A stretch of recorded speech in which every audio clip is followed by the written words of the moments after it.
নমস্কার, আমি রঞ্জিত।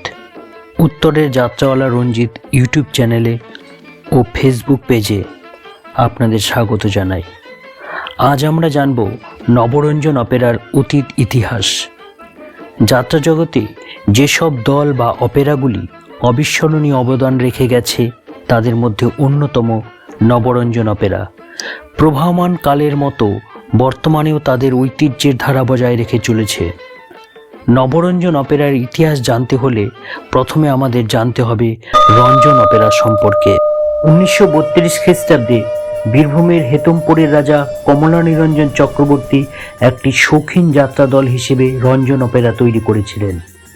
কমলানিরঞ্জন চক্রবর্তীর মৃত্যুর পর তার পুত্র বিশ্বরঞ্জন চক্রবর্তী রঞ্জন অপেরাকে পেশাদার দলে পরিণত করেছিলেন, বীরভূমের নামিদামি ও কলকাতার বিশিষ্ট অভিনেতাদের নিয়ে। রঞ্জন অপেরার প্রথম পালা ছিল ফণীভূষণ বিদ্যাবিনোদের মায়াচক্র। এই পালা গানটি ও দলের সাফল্য এলে ফণীভূষণ বিদ্যাবিনোদ দলটিকে কলকাতায় নিয়ে এলেন এবং 1947 সালে কলকাতায় সদর দপ্তর খোলা হয়।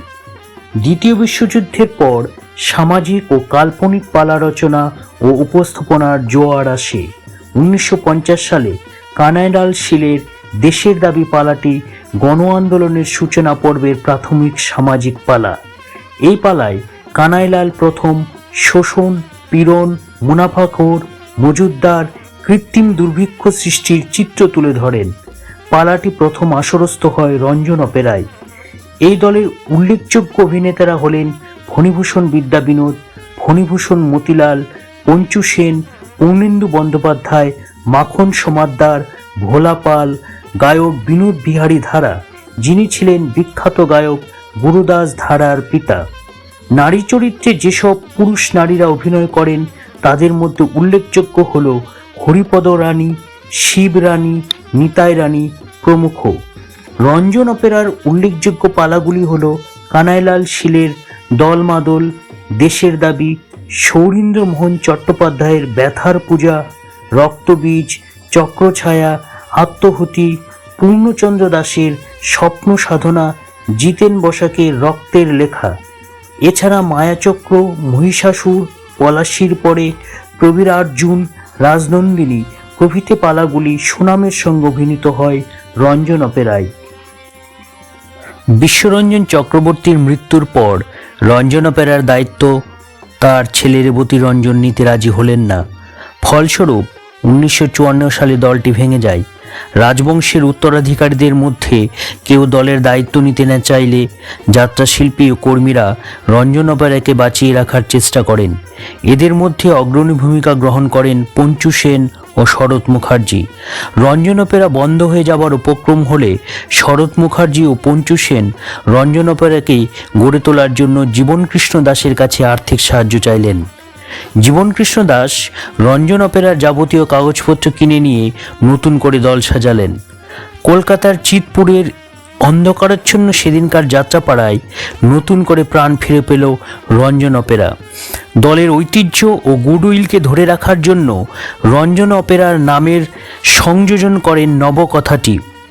রঞ্জন অপেরার নতুন নাম হয় নবরঞ্জন অপেরা। দলের পরিচালক নির্বাচিত হন শম্ভুনাথ ঘোষ। অল্প দিনের মধ্যেই নবরঞ্জন ব্যবসায়িক সাফল্য লাভ করল। শম্ভুনাথ বাবু নবরঞ্জন অপেরার দায়িত্বভার গ্রহণ করার পর একটানা 20 বছর জড়িত ছিলেন এবং যতগুলি পালা প্রযোজনা করেছিলেন তার অধিকাংশই সুপারহিট হয়। পালা সম্রাট ব্রজেন্দ্র রচিত চণ্ডীমঙ্গল, বর্গী এলো দেশে, যাদের দেখে না কেউ, দুর্গাদাস প্রভৃতি পালাগুলি সুপারহিট হয়। বিধায়ক ভট্টাচার্য রচিত মাইকেল মধুসূদন পালাও উল্লেখযোগ্য পালা ছিল। 1967 সালে মাইকেল মধুসূদন পালা অভিনয়ের মাধ্যমে নটসম্রাট হিসেবে স্বপন কুমারের যুগ শুরু হয়। নবরঞ্জন অপেরার একের পর এক ব্যবসায়িক সাফল্য অর্জন করলে শম্ভুনাথ ঘোষের কাছে এক অভিনব প্রস্তাব আসে। সেটি হলো যাত্রার ইতিহাসে প্রথম যাত্রা ভিশন। গোটা পালাটি সিনেমার মতন শর্ট ডিভিশন করে তাতে সম্পাদনা ও সিনেমার মতন রস ঢেলে তৈরি করেছিলেন যাত্রা ভিশন। পালা নির্বাচিত হয়েছিল লায়লা মজনু। নাম ভূমিকায় ছন্দা চ্যাটার্জি ও ইন্দ্র লাহিড়ী, রচনা ও পরিচালনা শৈলেশ গুহনিয়োগী। এবার আসি নবরঞ্জন অপেরার খ্যাতি পেয়েছেন এমন কয়েকজন উল্লেখযোগ্য দিকপাল শিল্পীর কথায়। এরা হলেন স্বপন কুমার, নটসূর্য, দিলীপ চ্যাটার্জি, তপন কুমার, ছন্দা চ্যাটার্জি, ইন্দ্র লাহিড়ী প্রমুখ। এছাড়া চলচ্চিত্র ও পেশাদার থিয়েটার থেকে যাত্রা আসরে আসা কয়েকজন বিখ্যাত শিল্পীকে হাজির করেন শম্ভুনাথ ঘোষ। এদের মধ্যে উল্লেখযোগ্য হলেন গুরুদাস বন্দ্যোপাধ্যায়, তারা ভট্টাচার্য, শরৎ চট্টোপাধ্যায়, মহেন্দ্র গুপ্ত, রাধারমণ পাল প্রমুখ।